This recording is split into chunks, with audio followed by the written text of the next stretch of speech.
사랑하는 신성교회 성도 여러분, 지난밤에 잘 주무셨습니까? 사순절 3월 11일 새벽기도회를 시작하겠습니다. 찬송가 500장을 함께 부르시겠습니다.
생명줄 던지어라. 저 형제 지쳐서 허덕인다. 시험과 근심에 거센 풍파 저 형제를 휩쓸어 몰아간다. 생명줄 던져, 생명줄 던져, 물속에 빠져간다. 생명줄 던져, 생명줄 던져, 지금 곧 건지어라.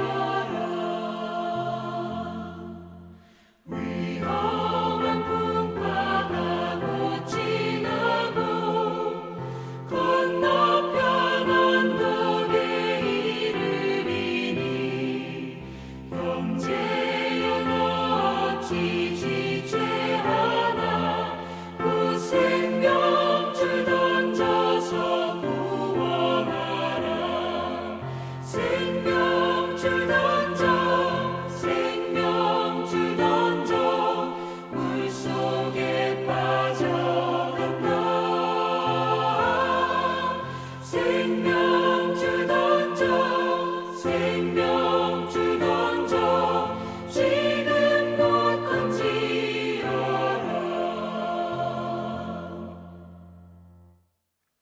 기도하시겠습니다. 사랑의 하나님, 주 이름으로 새 날을 열고 주께 나와 은총을 간구합니다. 오늘도 주께서 우리의 삶의 주인 되시어서 앞서 인도하시며 주와 동행하며 승리하는 날이 되게 하여 주옵소서. 주의 은혜 아니면 살 수 없어 고백하며 은총을 간구합니다. 오늘도 말씀으로 깨우쳐 주시고 진리로 가르쳐 주시고 은혜와 능력으로 덧입혀 주시고 성령 역사하셔서 우리의 심령이 풍성하고 강건해져서 힘있게 주의 길을 달려가도록 은혜를 도와줘 주옵소서. 하나님, 온 나라가 코로나19로 어려움을 당하고 많은 사람들이 감염되고 고통당하고 있습니다. 경제가 어려워지고 사회가 불안해지고 혼란해지고 위축되고 있습니다. 교회도 위축되고 신앙도 위축되고 사람들이 두려워합니다. 그러나 여전히 하나님이 역사의 주인이시고 인생의 주인이시며 한 나라의 흥망성쇠의 주관자이심을 고백합니다. 주님, 우리의 기도를 들어주시고 은혜를 더하여 주옵소서. 전국 교회가 이 때문에 힘을 다해 기도하고 있사오니 가정에서 일터에서 교회에서 드리는 기도를 들어주시고 우리를 고쳐주시고 이 땅을 회복시켜 주시고 이번 기회가 이 나라가 의롭고 진실한 나라로 서며 깨끗한 나라로 회복되며 우리의 신앙이 회복되어 교회가 강건해지는 은혜의 기회가 되게 하여 주옵소서. 이 아침에도 우리의 기도를 응답하시고 새 은혜를 더하여 주시옵소서. 예수님 이름으로 기도하옵나이다. 아멘. 성경 말씀 마가복음 5장 1절부터 20절입니다. 마가복음 5장 1절부터 20절까지 제가 읽겠습니다. 예수께서 바다 건너편 거라사인의 지방에 이르러 배에서 나오심에 곧 더러운 귀신 들린 사람이 무덤 사이에서 나와 예수를 만나니라. 그 사람은 무덤 사이에 거처하는데 이제는 아무도 그를 쇠사슬로도 맬 수 없게 되었으니 이는 여러 번 고랑과 쇠사슬에 매였어도 쇠사슬을 끊고 고랑을 깨뜨렸음이로라. 그리하여 아무도 그를 제어할 힘이 없는지라. 다만 무덤 사이에서나 산에서나 늘 소리지며 돌로 자기 몸을 해치고 있었더라. 그가 멀리서 예수를 보고 달려와 절하며 큰 소리로 부르짖으며 이르되 지극히 높으신 하나님의 아들 예수여, 나와 당신이 무슨 상관이 있나이까? 원하건대 하나님 앞에 맹세하고 나를 괴롭히지 마옵소서 하니, 이는 예수께서 이미 그에게 이르시기를 더러운 귀신아 그 사람에게서 나오라 하셨습니다.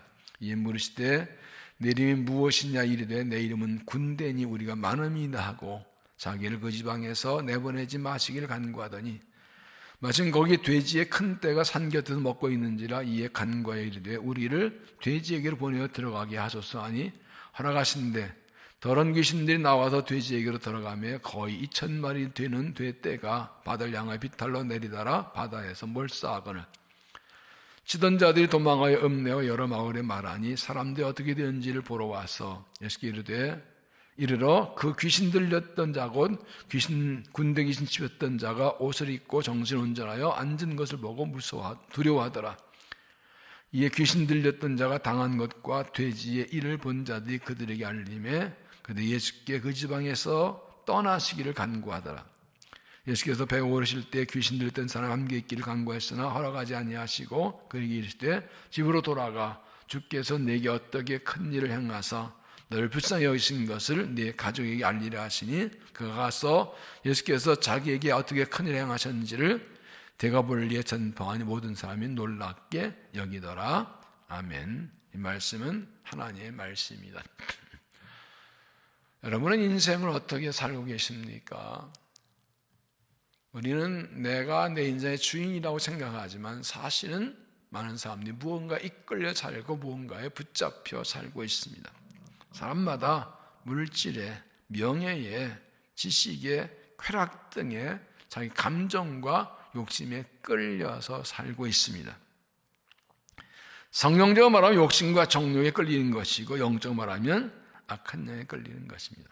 믿음이란 예수님을 나의 구주로 믿고 고백하고 나의 주인은 모셔드리는 것입니다. 그래서 그분의 주님께 붙들려 살아가는 것, 그것이 믿음의 삶입니다. 육체의 욕심과 정욕에 벗어나서 하나의 진리 붙잡히고 정욕에 붙들려 살아가는 것이 그리스도의 삶인 것입니다. 1절을 보면 예수께서 바다 건너편 거라산의 지방에 이르러 배에서 나오시며 그 더러운 귀신 들린 사람이 무덤에서 나와 예수를 만나니 예수님께서 유대지방 갈릴리를 떠나서 이방 땅 거라사 지방에 들어가셨는데 무덤 사이에 있는 귀신 사람이 나옵니다. 그는 오랫동안 그렇게 있었고 사람들이 쇠사슬과 고랑으로 묶어놨지만 힘이 하도 세서 아무도 이길 수 없고 자기 몸으로 돌로 자기 몸을 해칠 정도로 고통을 당하는 사람이었습니다. 그런데 그의 예수님에 그의 반응이 무엇인가 볼까요? 6절 그가 멀리서 예수를 보고 달려와 절하며 큰소리 부르짖어 이르되 지극히 높으신 하나님 아들 예수여 나와 당신은 상관이 있나이까 뭐라고 하는데 하나님 앞에 맹세하고 나를 괴롭히지 마옵소서 하니 이는 예수께서 이미 그에게 이르시기를 더러운 귀신아 그 사람에서 나오라 하시면 그는 멀리서 보고 달려와서 지극히 높으신 하나님의 아들이시여라고 고백합니다. 예수님이 누구신지 정확하게 알고 있습니다. 그 당시 제자들도 예수님 메시아를 확신하지 못하고 있고 많은 유대인들이 예수님을 메시아로 보지 못하는데 이 귀신 사람은 예수님이 하나님을 분명히 알고 고백합니다. 그러나 그것은 믿음이 아닙니다. 그런 말합니다. 나와 무슨 상관이 있나이까? 왜 이렇게 말합니까? 왜 나를 괴롭히지 말라고 합니까? 예수님께서 그 귀신에게 나오라고 명령하셨기 때문입니다. 이 고백이 아주 중요한 것이 이 귀신 들린 사람은 특히 귀신은 예수님 누구신지를 알고 있었지만 믿지는 않았습니다. 나와 상관이 없는 존재입니다. 신앙이 무엇입니까? 예수님과 나의 관계입니다. 예수님 하나님 아는 것도 끝나지 않고 그 예수님 나의 구주로 믿고 고백하는 것, 그것이 신앙입니다. 예수님 하나님 아들이신 것, 하나님 계신 것을 알고 있지만 믿지 않는 것은 믿음이 아니고 나와 상관이 없습니다. 많은 사람들이 하나님 계신 것도 알고 예수님 알지만 나와 상관이 없습니다. 내 분상하면 남 맘대로 살겠습니다. 이건 믿음이 아닙니다. 그런데 더 중요한 사실이 있습니다. 이 사람이 말한 것은 그 속에는 귀신이 말합니다. 그러면 이 귀신이 이 사람의 진정한 소원은 무엇일까요? 귀신이 말하지만 이 사람의 영혼은 울고 있습니다. 고침받고 노임받기 원합니다. 귀신이 이 사람의 정신과 언어까지 주장해서 그런 말을 하지만 그 속에서 그의 영혼은 울고 고통도 부르짖고 있는 것입니다. 사람들이 복음을 전하면 복음을 거부하고 하나님을 모른다고 없다고 말하고 때로는 강하게 반대하고 방해합니다. 그러나 사실 그 자신도 모르게 그의 영혼은 속에서 울고 있습니다. 죄에서 구원받기를, 악한 영에 끌려서 욕심 정도와 죄짓은 삶에서 복음받기 원하고 있습니다. 이 주님의 마음으로 사람들의 영혼 깊숙이를 들여보고 그의 영혼의 소원을 알고 그 영혼의 상태를 알고 다가갈 수 있어야 합니다. 예수님 그에 물으십니다. 9절 이에 물으시되 내 이름이 무엇이냐 이르되 내 이름은 군대니 우리가 많습니다 하고, 여기서 군대는 군단입니다. 로마 군단은 6,000명입니다. 그 정도의 수많은 최소한도 2,000마리인지 순지 귀신이 들어가 있는 것입니다. 얼마나 큰 고통을 당하고 있을까요? 현대 정신의학에서는 다중인격이라는 말을 씁니다. 멀티 퍼스널리티라고 해서 정신의학적으로 보면 한 사람 안에 여러 인격이 들어가 있습니다. 그런 영화도 나왔습니다. 카이노 같은 경우는 한 사람 앞에 2개의 인격이 들어서 어떤 데는 좋은 사, 어떤 나쁜 수시로 변합니다. 이미 성경에 나와 있던 거죠. 다중인격, 이건 군대에서 들린 겁니다. 참 고치기 힘든 그런 질병이기도 합니다. 많은 사람들이 현대에 이렇게 여러 가지 다중인격 가운데, 성경적으로는 여러 영이들 가운데 살아가고 있지요. 10절을 보면 자기를 그 지방에서 내보내지 마시기를 간구하더니 마침 거기 돼지의 큰 떼가 산 곁을 먹고 있는지라 이에 간구에 이르되 우리를 돼지에게로 보내어 들어가게 하사니 허락하신데 더러운 귀신들이 나와서 돼지에게로 들어가매 거의 2,000마리 되는 떼가 바다를 향하여 비탈로 내디라 바다에 몰사하거늘. 예수님께서 나가라 했자 그들은 돼지떼 들어가게 달라고 허락하시니까 들어갔습니다. 2,000마리 된 돼지들이 집단 투신 자살을 합니다. 그리고 이 사람은 낫습니다. 2,000마리든 수천 마리, 6,000마리든 아무리 강한 귀신, 아무리 많은 귀신도 예수님이 명령하시면 쫓겨납니다. 예수님이 명령하시면 노임과 고침을 받게 되는 것입니다. 예수님만이 악한 영을 물리치시고 마귀를 물리치시고 사람들의 죄와 고통에서 건져낼 수 있는 것입니다. 예수님께서 이 사람에서 곤두기신을 쫓아내 주신 이유가 무엇입니까? 그를 불쌍히 여기셨기 때문입니다. 19절을 보면 18절 보면 예수께 배우르실 때 귀신을 들은 사람이 함께 있기를 간구했으나 허락하지 아니하시고 그에게 이르실 때 집으로 돌아가 주께서 내게 어떻게 크냐 하시면서 너를 불쌍히 여기신 것을 내 가족이 알리라. 예수님께서는 이 사람을 불쌍히 여기셨습니다. 수많은 수천의 귀신이 들어가서 괴롭힘을 보고 그에서 스스로 몸을 해하는 불쌍히 여기셔가지고 쫓아내셨습니다. 2,000마리의 돼지를 희생하면서라도 이 영혼을 구원하신 것입니다. 이게 주님의 마음입니다. 이는 주님의 마음으로 사람들을 바라보고 이 주님의 마음으로 십자가의 복음과 사랑을 전해서 악함에 붙들려 죄에 붙들려 사는 사람을 구원해주는 이 사명을 감당해야 되기를 바랍니다. 무엇이 더 중요합니까? 이 문제가 나옵니다. 14절 치던 자들이 도망하여 읍내와 여러 마을에 말하니 사람들 어떻게 된지를 보러 와서 예수께 이르러 그 귀신 들던 자 곧 군동이실 짚혔던 자가 자기 옷을 입고 정신이 온전하여 앉은 것을 보고 두려워하더라.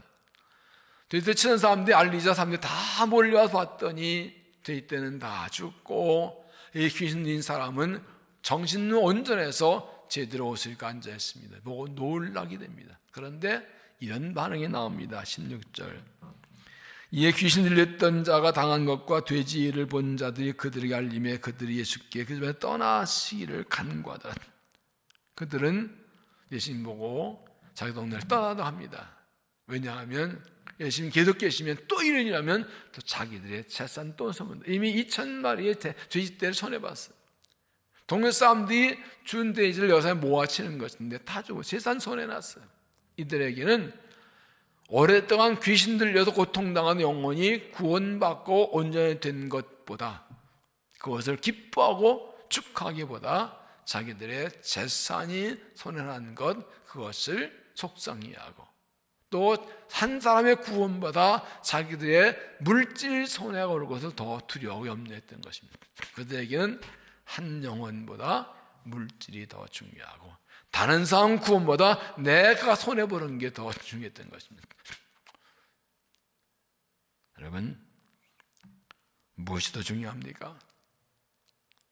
영혼이 중요한가요? 물질이 중요한가요? 물질 쫓아가다 영혼을 잃어버리지는 않다.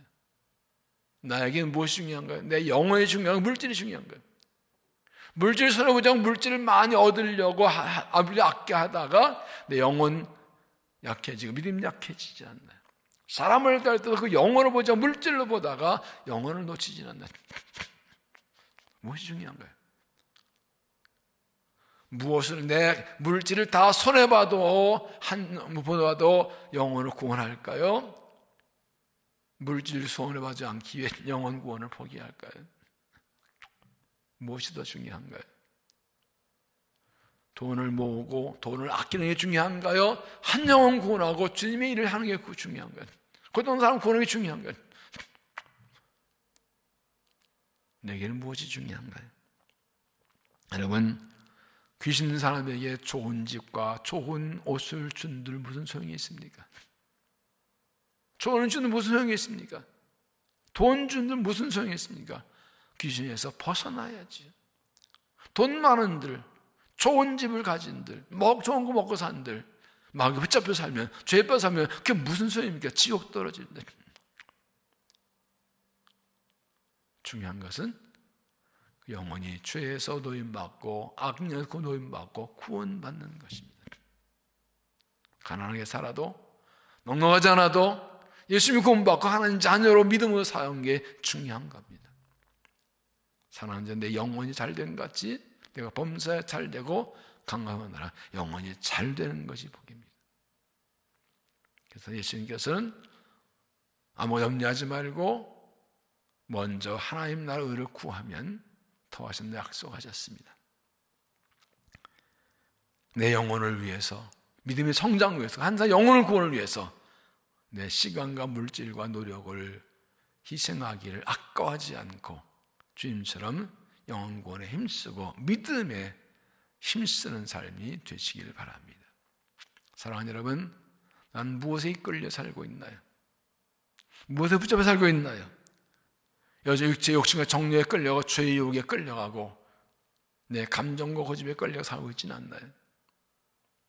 우리는 예수께 붙잡히고 말씀에 붙잡히고 성령에 붙잡혀 살아야 죄를 이기고 세상을 이기고 살 수 있습니다. 예수님 우리를 죄에서 자유하게 하시려고 오셨습니다. 그리스도의 복음만이 사람을 구원합니다. 우리가 그리스도에 붙들려 살고 성령에 붙들려 살아야 남도 구원할 수 있습니다. 갈라디아서 5장 16절에 보면 내가 이르노니 너희는 성령을 따라 행하라 그리하면 육체의 욕심을 이루지 아니하리라. 그 십자가로 구원받아 더 이상 주 욕심에 끌려가지 않고 성령 따라 행해서 죄에서 승리하고 그리스도의 복음을 전하고 다른 사람들을 죄에서 멸망해서 구원해 주는 이 사명을 감당하는 믿음의 삶이 되시기를 바랍니다. 기도하겠습니다. 사랑의 하나님 감사합니다. 죄에 붙잡혀 마귀에 붙잡혀 악을 행하며 불을 행하며 멸망길로 달려간 우리를 강권을 멈추시고 십자가의 복음으로 구원하셔서 하나님의 자녀 삼아주시니 감사합니다. 주님께 붙잡혀 성령의 말씀 따라 살게 하시니 감사합니다. 오늘도 여전히 죄악에 붙들려 마귀에 붙들려 살아가는 사람들 많이 있습니다. 겉으로는 완악하고 포악하지만 그 영혼은 구원을 바라고 있는 그 사람들 주님 마음으로 바라보게 하시고 그들에게 그리스도의 복음을 전하고 사랑을 전하여 주께 인도한 삶을 감당하게 하여 주옵소서. 우리들도 더 이상 육체 욕심에 끌려가지 않고 성령에 붙들리고 말씀에 붙들리고 주님에 붙들려서 의 길을 달려가게 하시고 하나님 기뻐하신 삶을 살아가도록 도와주옵소서. 그래 우리의 헌신과 수고를 통하여 하나님께로 돌아오는 영혼들 구원받아 늘어나도록 은혜를 도하여 주옵시고 성령에 붙들려 오늘도 승리하는 삶을 살게 하여 주시옵소서. 하나님 우리의 간절한 기도 제목들이 있습니다. 이 아침에도 기도를 들어 응답하여 주셔서 약한 자는 강하게 하시고 미련한 자는 지롭게 하시고 갈감을 방향하는 자 갈게 인도해 주시고 너희들 손잡아 일으켜 주시어 주와 함께 담대하게 믿음을 달려가게 하여 주옵소서. 오늘도 오늘의 필요한 은혜를 더해 주시고 주의 지혜 능력으로 승리하며 주를 기쁘시게 하며 주의 사랑을 도는 삶을 살게 하여 주시옵소서. 예수님 이름으로 기도하옵나이다. 아멘.